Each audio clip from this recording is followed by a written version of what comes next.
Le acque potabili inquinate si estendono per 150 km quadrati. La popolazione è stata colpita pesantemente. Sono 350.000 i veneti avvelenati e si stima che le persone a rischio siano 800.000, cioè un quarto della popolazione della regione. L'inquinamento è stato scoperto solo nel 2013, ma risale sicuramente a molti anni prima, addirittura agli anni 70 del secolo scorso. Perché non è stato scoperto? Non è stato scoperto perché negli enti pubblici, nei gestori delle acque, si erano mai preoccupati di dotarsi degli strumenti analitici e di ricerca che dovevano rivelare l'inquinamento delle acque. Una volta scoperti, la comunicazione è stata molto soft, nel senso che ha cercato di tranquillizzare la popolazione dai gravissimi rischi che invece l'inquinamento comporta. Nella segreteria della Camera del Lavoro abbiamo riflettuto circa quello che abbiamo vissuto in questi anni in riferimento alla vicenda dell'inquinamento da sostanze FAS che ha colpito circa 500 lavoratori del sito della Miteni, l'azienda che ha prodotto e lavorato queste sostanze, e circa gli effetti sulla popolazione contaminata e sull'ambiente avvelenato. Questa riflessione ha prodotto la decisione di realizzare un documentario che permettesse di approfondire quanto abbiamo vissuto, in particolare la vicenda dei lavoratori, perché a noi compete in primo luogo la loro tutela. Abbiamo individuato anche la necessità che rimanesse traccia di tutta questa azione per poi utilizzare questo materiale nelle scuole, con la popolazione, nei territori, per cercare di sensibilizzare e di fare cultura rispetto a questo dramma e quindi imparare la lezione ed evitare che ricapiti di nuovo. La CGIL nazionale sostiene e condivide l'azione che la CGIL di Vicenza e del Veneto hanno messo in campo in relazione al processo in atto verso l'azienda Miteni e verso il fenomeno dell'inquinamento delle acque e dei danni ai lavoratori. Pensiamo che questa non sia un'avvertenza semplicemente locale, ha un valore nazionale, generale, perché vuole da un lato responsabilizzare le imprese al rispetto dell'ambiente, della cura dell'ambiente nei processi produttivi e vuole tutelare anche la salute dei lavoratori sempre, indicando non solo una difesa momentanea, ma anche un'idea che in futuro sia in grado di definire anche un diverso modello di sviluppo. Che cosa sono i FAS? Cominciamo dal nome. Il nome è un acronimo di un'espressione in lingua inglese che tradotta in italiano significa sostanze perfluoroalchiliche. Si tratta di composti, cioè di prodotti che non esistono in natura e sono il risultato di una ricerca e di una sintesi industriale, artificiale quindi. Sono composti perché risultano dalla unione di atomi di carbonio con atomi di fluoro. I numeri possono variare generando catene corte con 4 atomi di carbonio o catene lunghe con 8 atomi. Tendono a penetrare nell'organismo attraverso un contatto dermatologico o attraverso l'assorbimento per via aerea, raggiungono e si depositano in una serie di organi, il rene, il cervello, il fegato. Non esiste una capacità di trasformazione di questi composti e questi composti restano accumulati nel sangue. Questo è un problema gravissimo perché queste sostanze sono lentissimamente degradabili. Per capirci, anche in questi lavoratori quello che risultava è che per avere una diminuzione della metà della concentrazione dovevano passare 4 anni. I FAS hanno avuto un grande successo industriale, produttivo, perché le loro applicazioni sono molteplici, in particolare per i prodotti di alcuni settori come il tessile o il conciario, dove hanno trovato una grande applicazione. Grazie alla forza del legame esistente fra carbonio e fluoro, hanno una grande stabilità chimica e termica, resistono cioè alle alte temperature e alla degradazione. sono impermeabili all'acqua e ai grassi e perciò sono utilizzati per rendere repellenti e resistenti alle alte temperature tessuti, pelle, carta, imballaggi, padelle, pellicole, schiume, detergenti, vernici e farmaci. Un composto della famiglia dei FAS, il FOA, prodotto per la prima volta nel 1947 negli Stati Uniti dalla 3M, che è una multinazionale, è stato venduto poi alla DuPont, un'altra multinazionale americana, e li ha utilizzati per le impermeabilizzazioni delle pentole. Ma l'estensione della produzione legata ai FAS è vastissima. Praticamente in tutto il mondo sono stati utilizzati in innumerevoli prodotti. I FAS persistono a lungo nell'ambiente, trasportati nell'aria o nel suolo. Possono percorrere, trasportati dalle acque, lunghissime distanze, contaminando i terreni fino a spingersi nel sottosuolo profondo. I FAS entrano nel corpo umano in 3 modi: per ingestione, per inalazione e per contatto.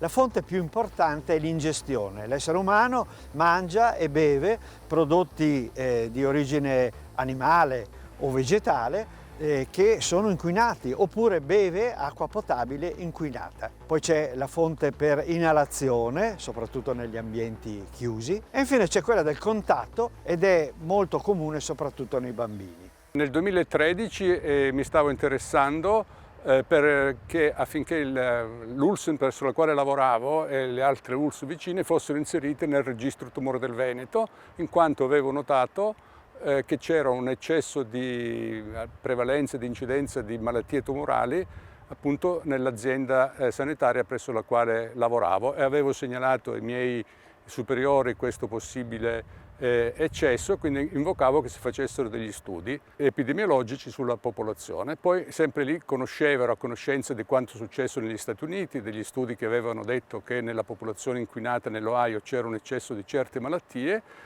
e chiedevamo appunto all'istituzione che si facessero degli studi epidemiologici anche sulla popolazione della zona rossa contaminata, e non ricevendo rassicurazioni a questo proposito, io convinsi alcuni colleghi dell'Enea di Roma e della mia società scientifica, Associazione Medici per l'Ambiente, OISD Italia, a fare uno studio epidemiologico di mortalità.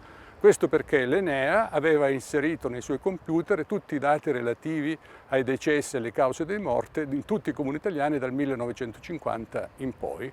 Quindi secondo noi era abbastanza semplice fare uno studio semplicemente incrociando dei dati sulle cause di morte ufficiali, che sono quelle dichiarate dai medici quando vanno a constatare un decesso. All'inizio abbiamo fatto uno studio su pochi comuni, e lì su 4 comuni c'era appunto questo eccesso di mortalità, e ci spinse ad andare avanti a fare uno studio completo. Il processo di eliminazione dal corpo umano dei FAS è molto lungo. Si calcola che il dimezzamento dei valori di FAS nel sangue decorre dai 2 ai 9 anni addirittura, e c'è anche una differenza di genere, perché il tempo di dimezzamento negli uomini è molto più lungo rispetto a quello delle donne. C'era innanzitutto nella popolazione della zona rossa, rispetto ai comuni del Veneto nei quali secondo l'ARPAV non c'erano la presenza di FAS nelle acque potabili, c'era appunto nella popolazione della zona rossa un eccesso di mortalità. Oltre a questa mortalità generale abbiamo trovato un eccesso di mortalità che concordava con gli studi fatti negli Stati Uniti o poi in altre popolazioni. Secondo questi studi appunto c'era un eccesso di mortalità significativa anche del 20-30% nella zona rossa rispetto al resto del Veneto non inquinato. Malattie tumorali, per esempio nelle donne cancro della mammella, cancro dell'ovaio, malattie non tumorali come ictus, aumento della mortalità per diabete mellito, per infarto del miocardio, e poi per la prima volta, posso dire per la prima volta al mondo, abbiamo segnalato un eccesso di mortalità per malattie neurodegenerative, il Parkinson e malattia di Alzheimer. All'inizio questo studio fece scalpore e anche ricevette alcune critiche sommarie, per quanto non era d'accordo la comunità scientifica ma anche gli amministratori sul fatto che ci fosse questo eccesso di mortalità per malattie così diverse. Ma questo poi si giustifica e viene anche confermato appunto dagli studi fatti in seguito nella regione Veneto, ma in tutto il mondo, in quanto queste molecole sono interferenti endocrini o distruttori endocrini, come qualcuno li chiama, con un termine ancora più aggressivo, e questi quindi interferiscono con il buon funzionamento delle ghiandole endocrine. Le ghiandole endocrine sono quelle ghiandole che producono degli ormoni essenziali per la nostra vita, per esempio i testicoli nell'uomo e le ovaie nelle donne, e queste hanno importanti ripercussioni poi sulla fertilità. Non a caso molti studi fatti in tutto il mondo dicono che ci possono essere alterazioni dello sperma e quindi una compromissione della fertilità maschile e poi anche alterazioni della fertilità femminile. Il primo inquinamento al mondo da FAS è all'inizio del secolo negli Stati Uniti. La DuPont in un suo stabilimento produce i FAS e sversa nel fiume Ohio i reflui idrici della produzione. Si genera così un primo inquinamento piuttosto esteso e le vittime intentano una class action patrocinata dall'avvocato Robert Bilott contro la multinazionale.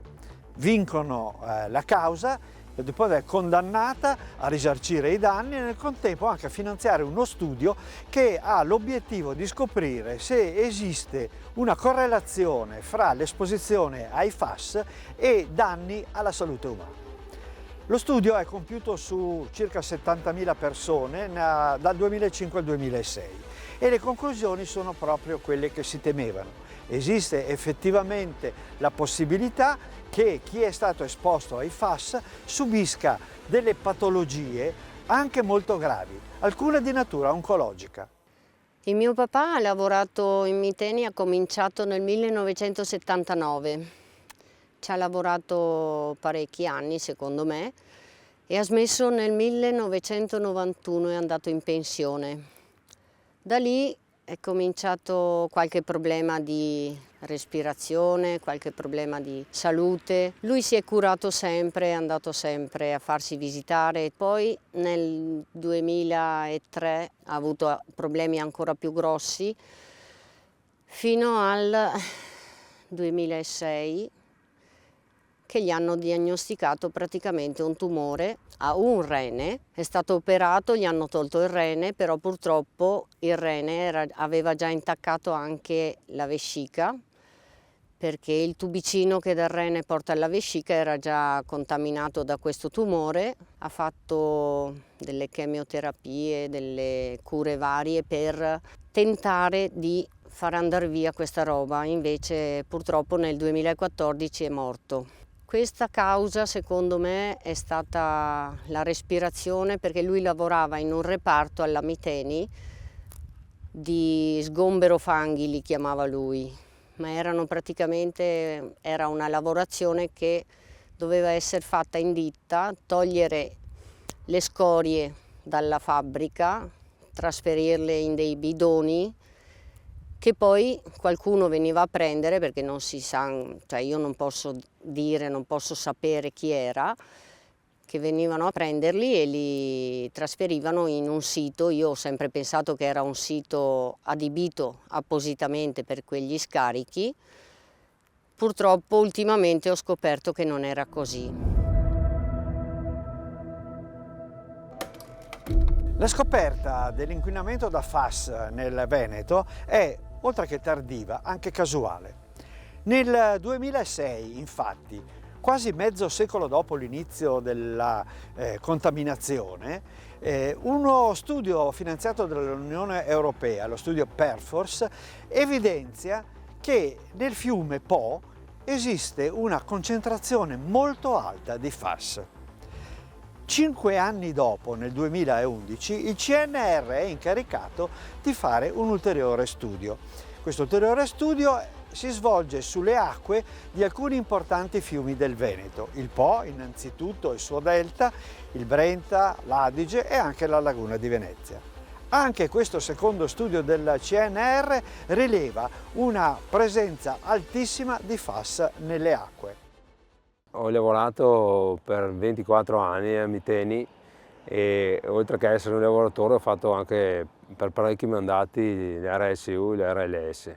Il rammarico è che ci siamo accorti tardi, forse troppo tardi, che l'ambiente in cui vivevamo e lavoravamo era contaminato da polveri sostanzialmente, e quindi queste polveri dei FAS li abbiamo assorbiti e li portiamo ancora adesso nel sangue. Il quadro è ancora troppo vago, bisogna arrivare a capire qual è la vera origine dell'inquinamento, bisogna stringere il cerchio. È incaricata l'ARPAV, l'Agenzia regionale, di un'indagine.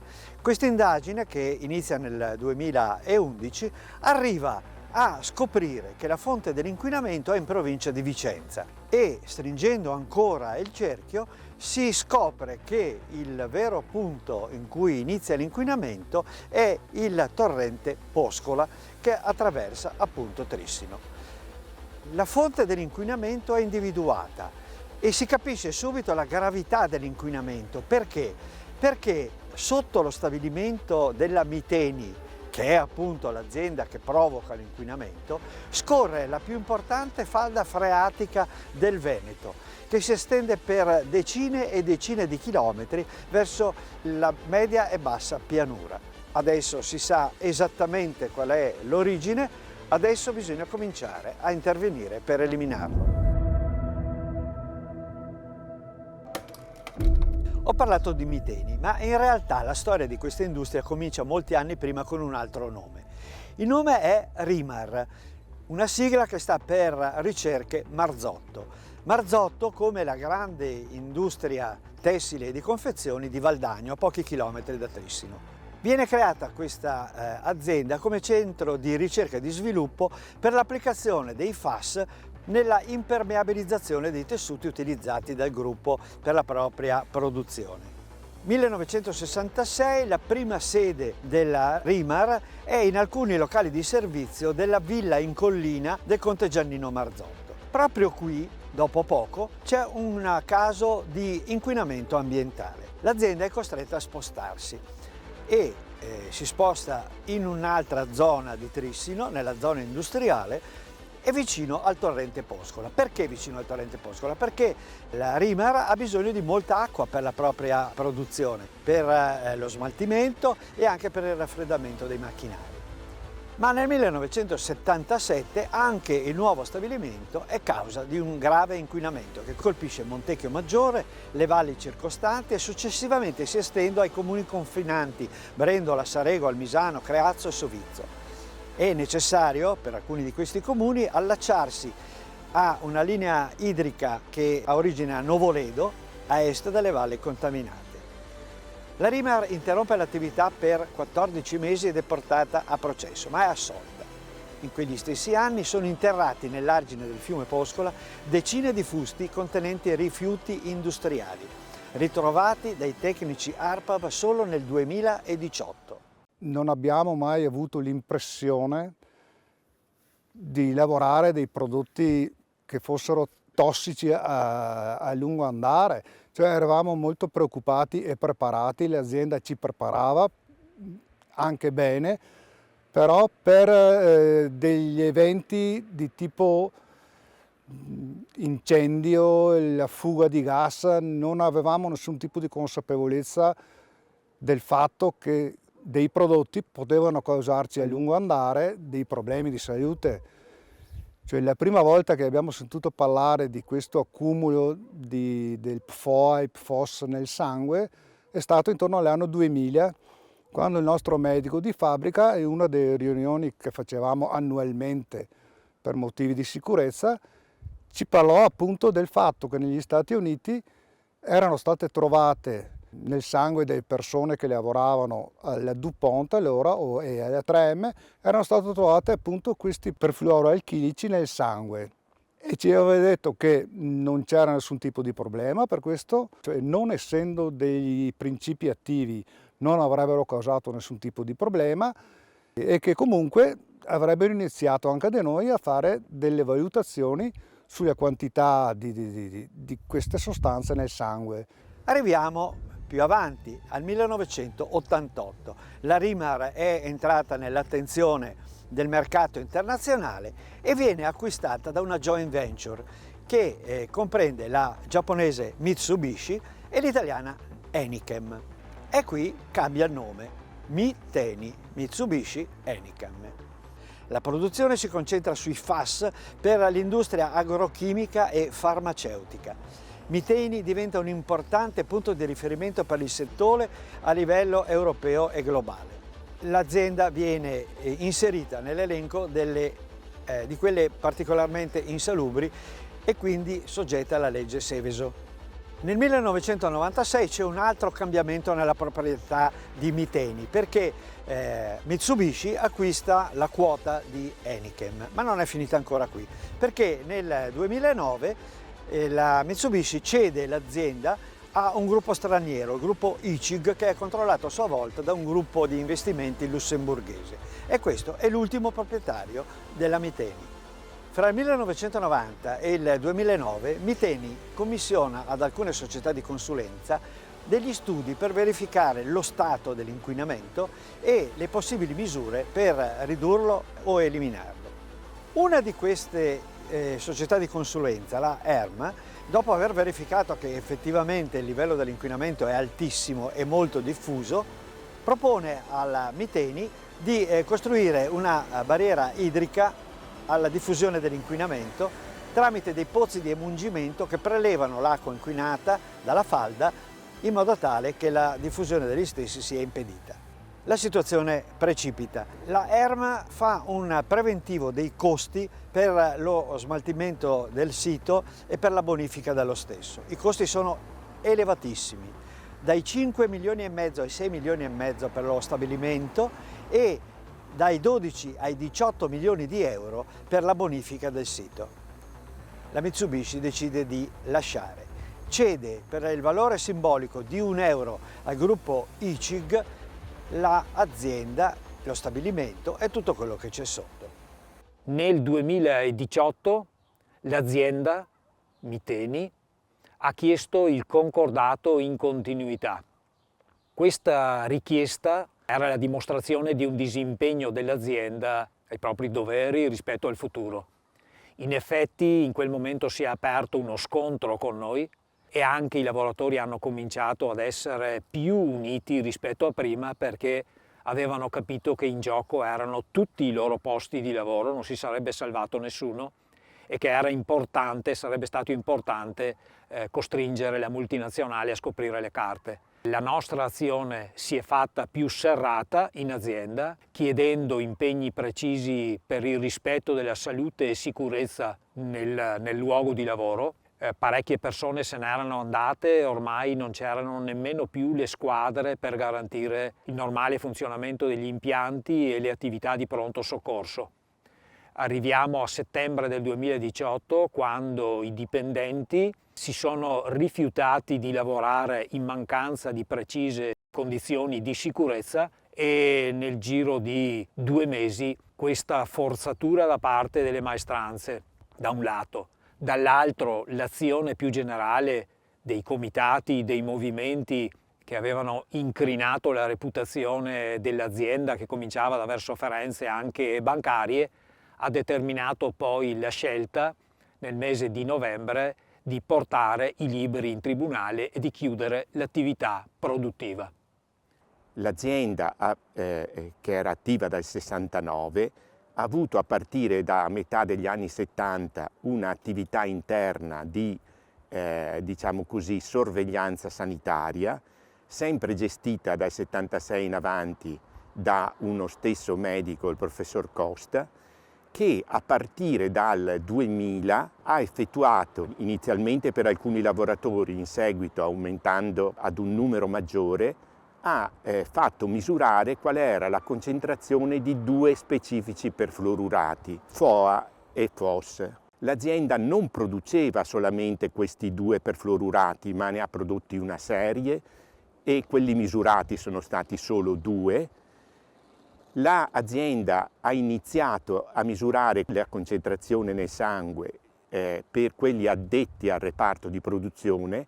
L'azienda aveva 3 linee diverse di attività produttiva per 3 diversi tipi di produzioni, tutte derivanti dalla preparazione di sostanze a base di fluoro, e soltanto nel 2016 la concentrazione nel sangue è stata effettuata a tutti i dipendenti dell'azienda.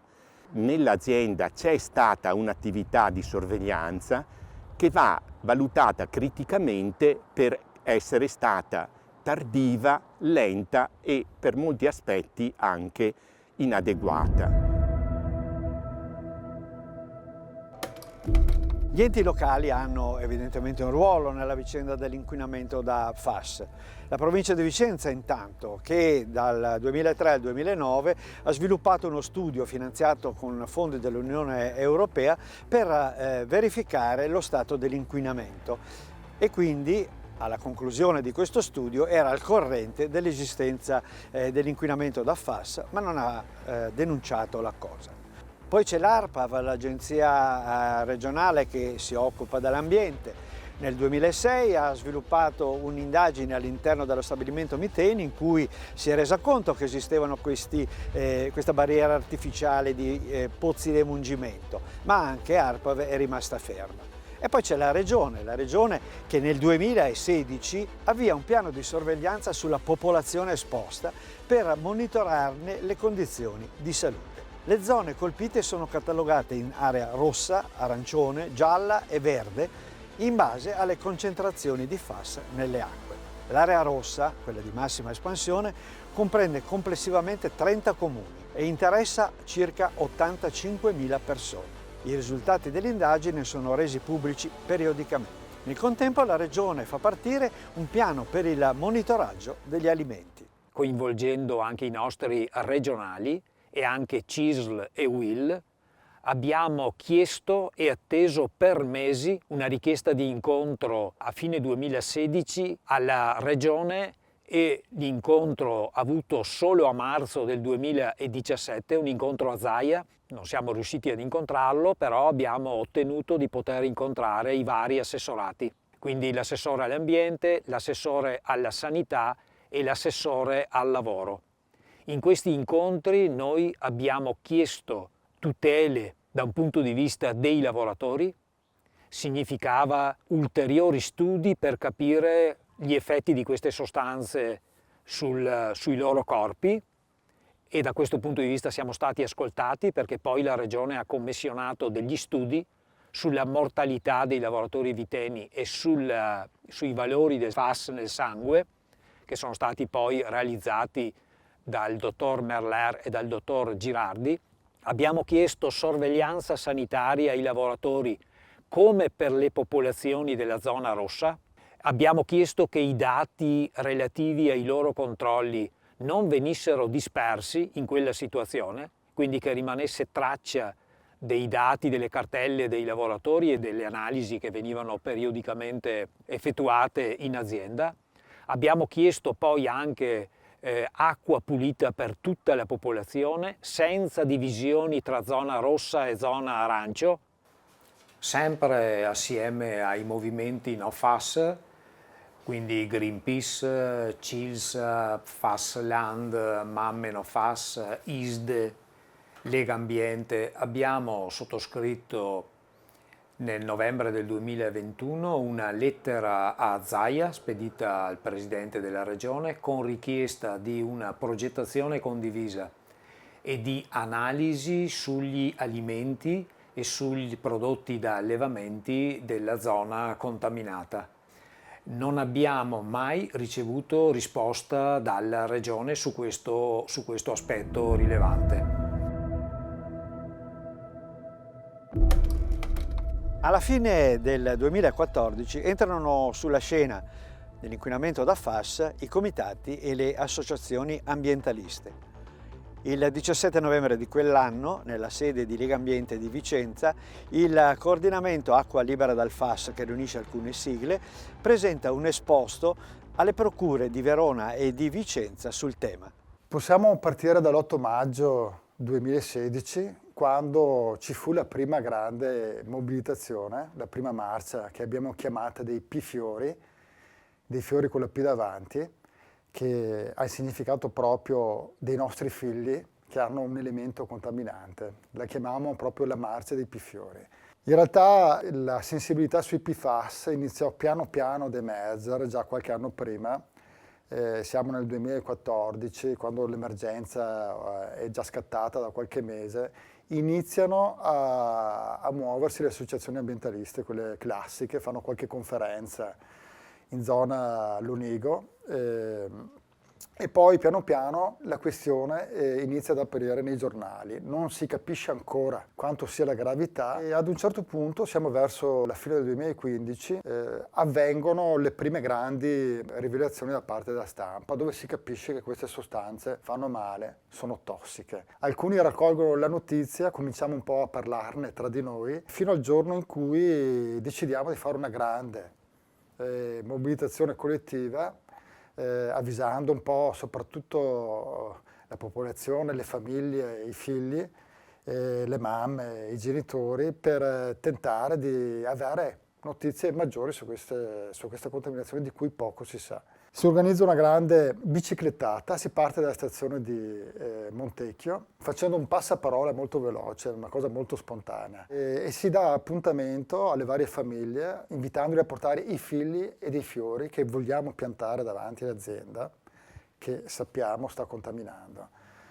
Ci troviamo in tantissimi, più del previsto, parte un vero e proprio esercito. Io stesso sono stupito dalla grande potenza di questa riunione collettiva e siamo in più di 500 biciclette che poi lungo la statale che porta verso Valdagno, che porta verso Trissino, fanno veramente un grande effetto. Sono quasi 2 chilometri di biciclette scortati dalle forze dell'ordine e arriviamo davanti alla fabbrica.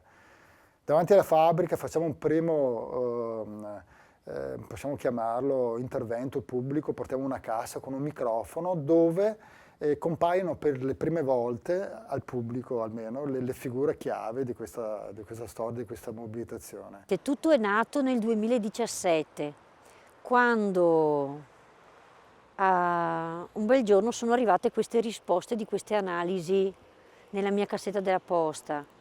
Sono infermiera, ho aperto queste analisi, avevo accompagnato mia figlia a fare lo screening. Ero assolutamente tranquilla perché anche nell'ambito sanitario del mio lavoro non c'era nessun sentore di pericolo, che ci fossero problemi a livello del sangue, insomma a livello di contaminazione nei nostri figli.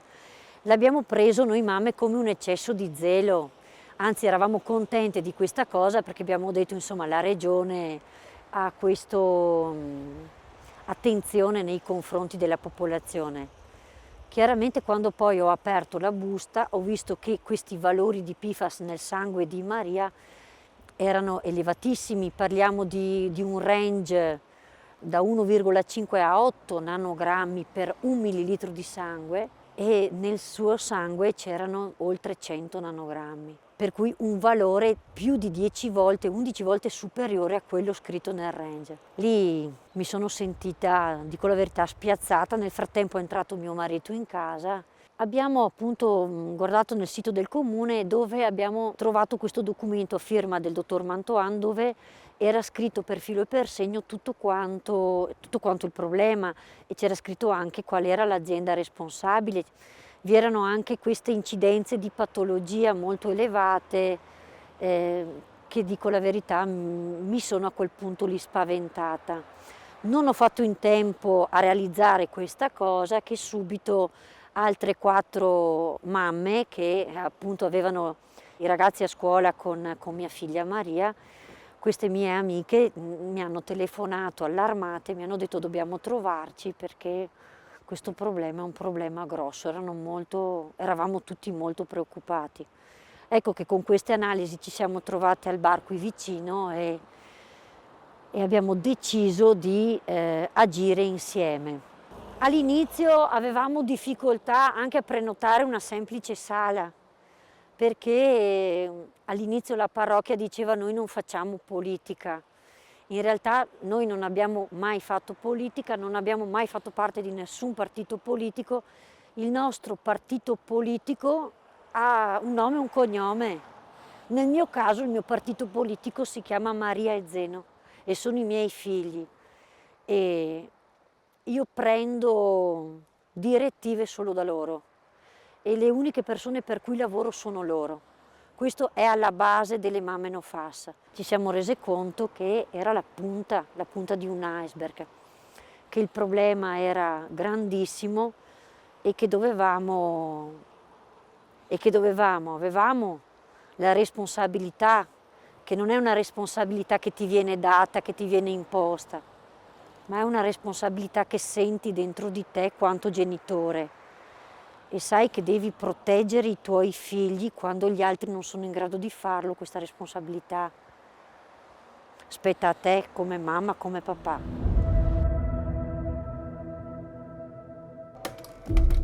Nel marzo del 2015 il sindacato pensionati della CGIL organizza all'Onigo un incontro con il medico dottor Vincenzo Cordiano. Per la prima volta in CGIL si parla di FAS. Nel 2015 i pensionati della CGIL hanno organizzato all'Onigo un incontro invitando l'ematologo dottor Vincenzo Cordiano sul tema dell'inquinamento da FAS nella zona e quindi la contaminazione delle acque. Vengo a sapere da loro, con questo incontro, di questo problema. Io in quel momento stavo nella segreteria della Camera del Lavoro e mi occupavo anche di salute e sicurezza nei luoghi di lavoro. Qualche mese dopo il dottor Vincenzo Cordiano, iscritto alla CGIL, ha mandato una mail alla segretaria generale Marina Bergamin chiedendo un incontro sul tema. Lo incontriamo e lì veniamo a scoprire una realtà che assolutamente non immaginavamo. La situazione è ancora più grave nei lavoratori, in quanto sebbene siano un numero non molto alto, insomma un numero ridotto di persone esposte, questi operai che è stato esposto, e lo conferma anche lo studio fatto dal collega Merler e da Girardi, studio pubblicato su una rivista internazionale, dove appunto si dimostra un eccesso di malattie di questo tipo, neoplastiche e non neoplastiche, nei lavoratori della Miteni, tra i quali questo eccesso di malattie è anche di 5-6 volte rispetto ai tumori di cui io mi sono sempre interessato dal punto di vista professionale quando lavoravo presso l'azienda, cioè linfomi e leucemie. Nell'incontro col dottor Cordiano, al termine, decidiamo di approfondire il tema, di coinvolgere il regionale, in quanto la dimensione dell'inquinamento era tale da necessariamente comportare il coinvolgimento delle altre province, e decidiamo di tenere una stretta sintonia tra la categoria e la Confederazione. La categoria che si occupa nello specifico della tutela dei lavoratori, sono quasi tutti maschi i lavoratori, e la Confederazione che si occupa dei temi più generali. 2 mesi dopo vengo eletto segretario generale della CGIL di Vicenza. In quel momento una delle mie prime decisioni, condivise dalla segreteria che un mese dopo abbiamo costituito, è stata quella di dedicarmi direttamente, insieme con la categoria, a questo tema. Decisione assunta per ragioni politiche, in quanto trattasi di una vicenda che tocca uno dei temi, dei nodi fondamentali della nostra provincia, della nostra nazione e anche del mondo, cioè come mettere assieme, come conciliare lavoro e sostenibilità. Oggi diremo sostenibilità, in quel momento parlavamo di ambiente. Fin da quando è risultato evidente il livello di inquinamento da FAS nella zona più direttamente interessata, quella di Trissino, di Vicenza, dell'insediamento della Miteni, come sindacato, come CGIL abbiamo però capito che la dimensione di questa problematica che ha creato grandi problemi alla popolazione, ai lavoratori, all'ambiente, era una dimensione di carattere regionale.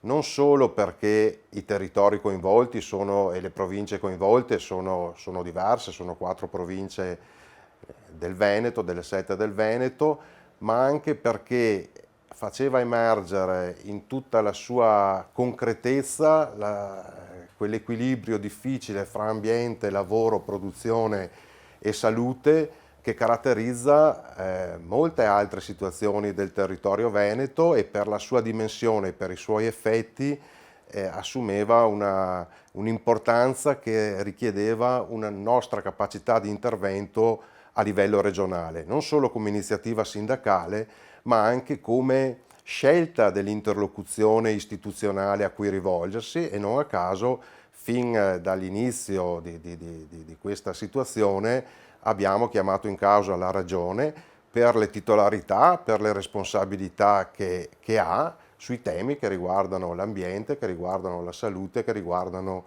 il lavoro. Ho anche incontrato per la prima volta gli RSU, quindi delegati sindacali, lavoratori della Miteni, e non nascondo la grande emozione perché il loro racconto dava l'idea di una grande preoccupazione dei loro compagni di lavoro, avendo valori di FAS nel loro siero elevatissimi. Erano però rassicurati dal medico aziendale, il dottor Costa, un luminare della materia. Erano rassicurati in quanto negli incontri ufficiali lui sosteneva che queste sostanze al massimo comportavano un aumento della colesterolemia. Conosco la realtà Miteni dal punto di vista sindacale intorno alla fine del 2011, inizio del 2012. Non è facile entrare in quella realtà, c'era un RSU molto strutturata. Negli anni successivi, 2012-2013, c'è la dichiarazione su sollecito dell'RSU di bloccare la produzione di FAS e cominciano un po' a cambiare le cose. L'azienda non rinnova gli accordi aziendali, premio di risultato.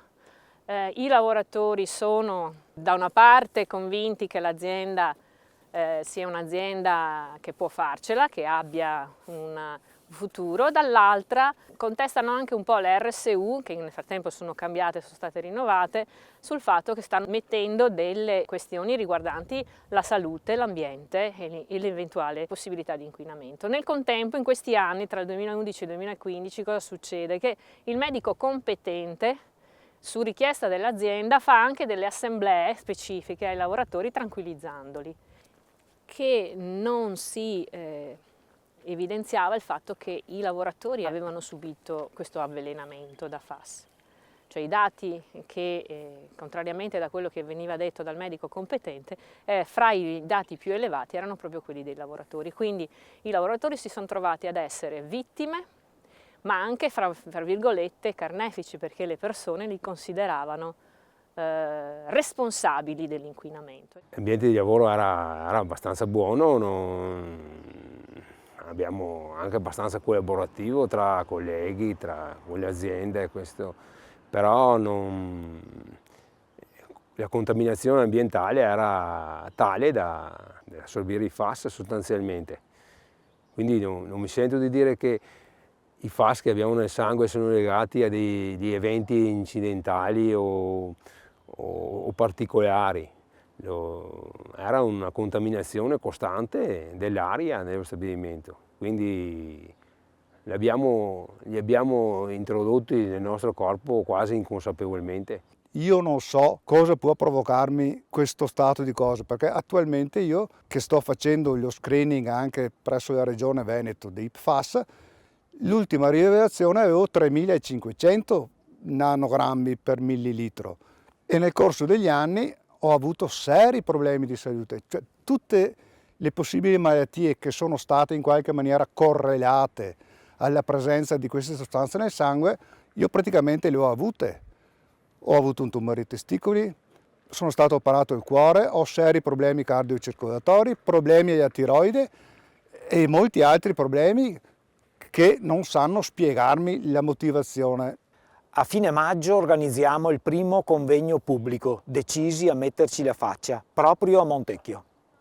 Invitiamo la Regione, invitiamo Lega Ambiente, la popolazione e i lavoratori. Ricordo benissimo quel primo incontro pubblico. nel quale noi cercavamo di tenere appunto assieme lavoro e prospettive aziendali, però con un risanamento ambientale in primis e anche a protezione dei lavoratori, e dall'altra parte osservavo il pubblico e i loro volti. In particolare mi colpì e mi ferì l'intervento di una mamma no FAS che in maniera molto dura attaccò il sindacato e i lavoratori dicendo che avevano a cuore solo il lavoro e non la salute della popolazione, la loro salute e quella dei loro figli. Abbiamo capito che c'era la necessità di costruire una relazione con questa parte della popolazione rappresentata da associazioni e movimenti cosiddetti no FAS. C'era la necessità di costruire una relazione con loro per evitare in tutti i modi di creare una divisione tra popolazione che era preoccupata perché avvelenata dai FAS e lavoratori che erano i primi ad essere contaminati con valori altissimi di FAS ed erano spaventati però per una possibile perdita del posto di lavoro e anche per le possibili patologie che scoprivano in quel momento essere correlate alla presenza dei FAS. Abbiamo incontrato nella sua libreria, io e Verena Reccardini, la segretaria della categoria, Alberto Perufo, portavoce dei movimenti no FAS, attivista ambientalista, mio concittadino, ha accettato di incontrarci e direi che in quella sua libreria è nata un po' una stima reciproca e nel tempo anche un'amicizia. È stato lui la persona che ha cercato di permettere un incontro al sottoscritto e alla CGIL con l'universo delle associazioni e dei movimenti no FAS. È nata quindi una collaborazione che ha visto la nostra partecipazione a diversi momenti.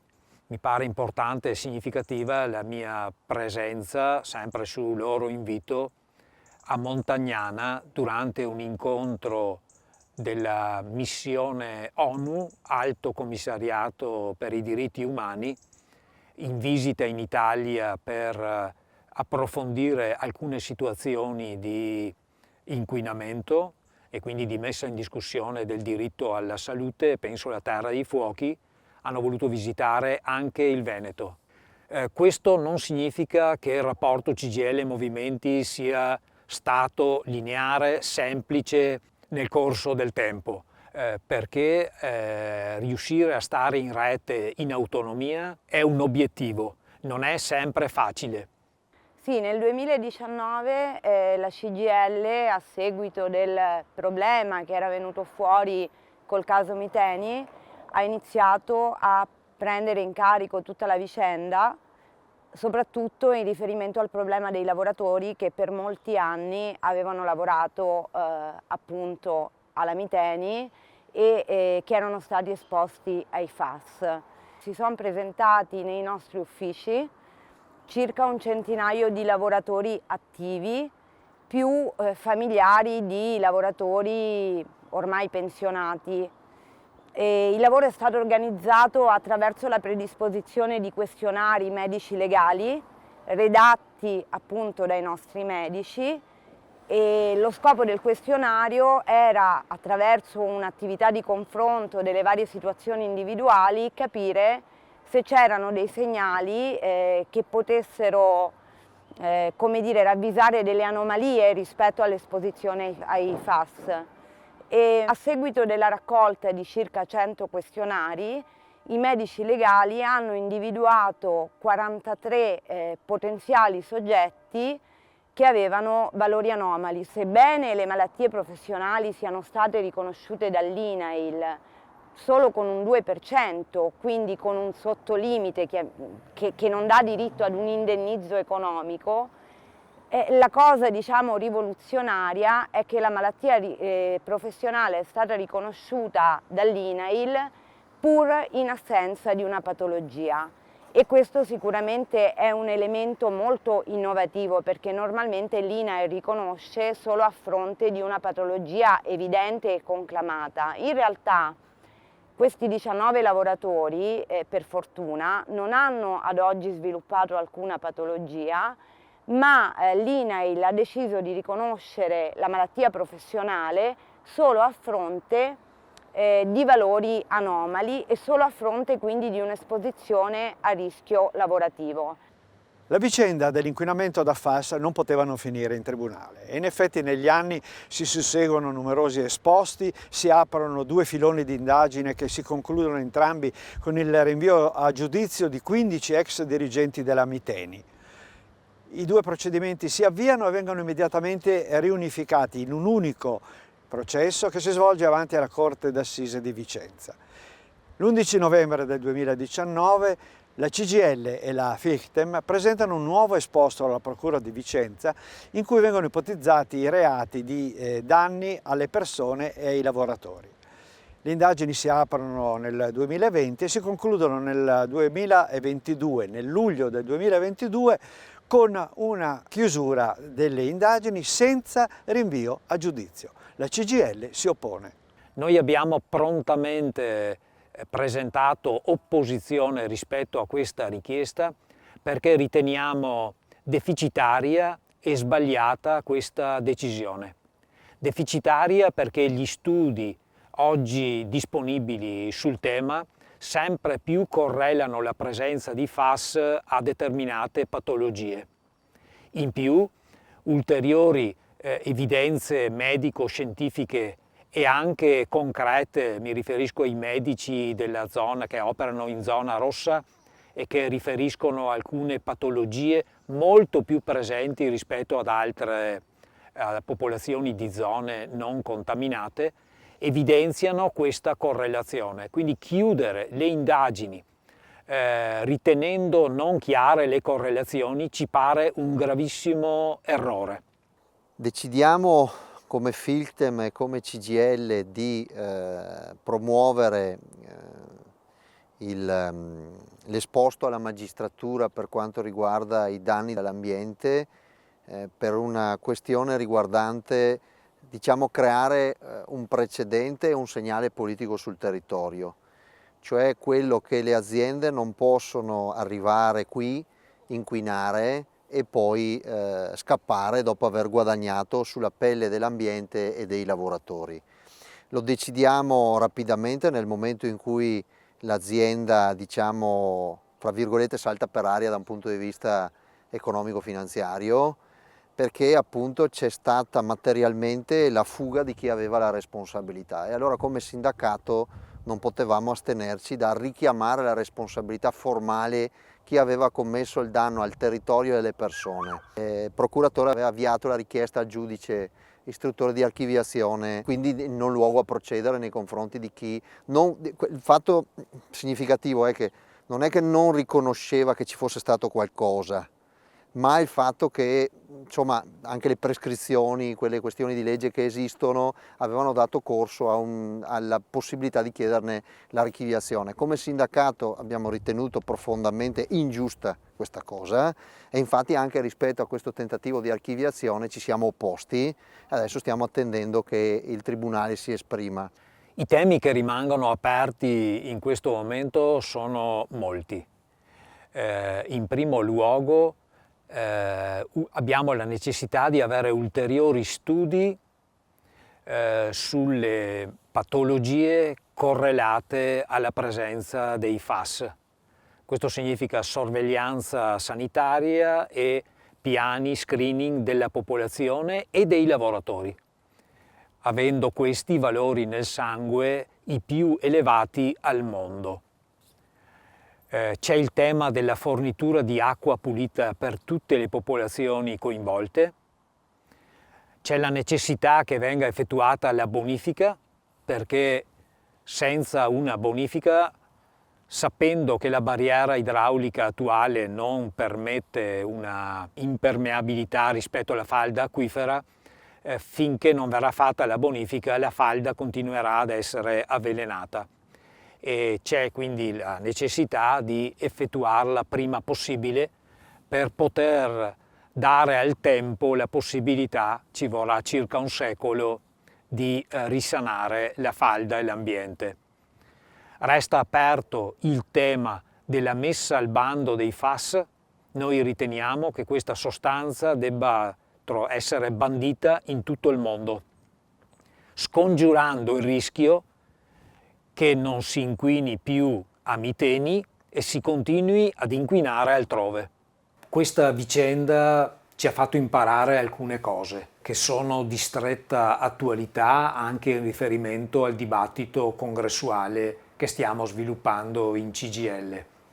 Siamo convinti che la crisi pandemica, la crisi climatica, la guerra, la crisi economica iniziata nel 2007 a livello globale ci consegnino un messaggio di enorme preoccupazione sul futuro del pianeta che ci ospita e dell'umanità. Se non invertiamo la rotta andremo a sbattere, in quanto noi siamo direttamente legati all'equilibrio del pianeta dove viviamo. Questa vicenda, cioè l'inquinamento, l'avvelenamento di una vasta porzione di territorio, delle falde acquifere e anche delle persone derivanti da una sostanza nociva che è stata prodotta nel comune di Trissino, nello stabilimento di Miteni, ci permette di maturare la necessità di coniugare sempre più lavoro e salute delle persone, di coniugare economia e ambiente. Dobbiamo riuscire a tenere assieme queste dimensioni se vogliamo garantire la vita e la salute delle persone, cioè i beni più preziosi che noi abbiamo, in modo tale che non sia il profitto e la ricerca dell'accumulazione l'imperativo, l'obiettivo, bensì la salvaguardia della vita e della salute delle persone e del territorio.